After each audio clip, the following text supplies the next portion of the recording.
তার ঘরে তার মাও ক্ষুধার্ত, তার বাবাও ক্ষুধার্ত, তার বোনও ক্ষুধার্ত, তার ভাইও ক্ষুধার্ত, তার মেয়েও ক্ষুধার্ত, তার ছেলে ক্ষুধার্ত এবং তার স্ত্রীও ক্ষুধার্ত, তখন ওই একবেলার খাবারটা শুধুমাত্র তার স্ত্রীকে দেওয়া তার জন্য ওয়াজিব হবে।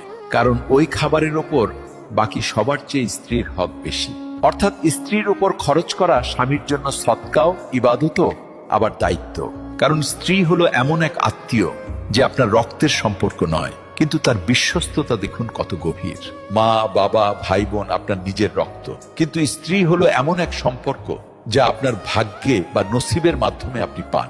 আর তারপর সে আপনার সব ক্লান্তি, সব ব্যথা এবং সব দুশ্চিন্তা ভাগ করে নেয়। তার মনে আপনার জন্য দোয়াও থাকে, আবার আপনার জন্য তার ত্যাগও থাকে। আর আল্লাহ এই সম্পর্ক নিয়ে বলেছেন, নারীরা তোমাদের জন্য পোশাক স্বরূপ আর তোমরা তাদের জন্য পোশাক স্বরূপ। অর্থাৎ স্বামী ও স্ত্রী একে অপরের সাহারা, ইজ্জত এবং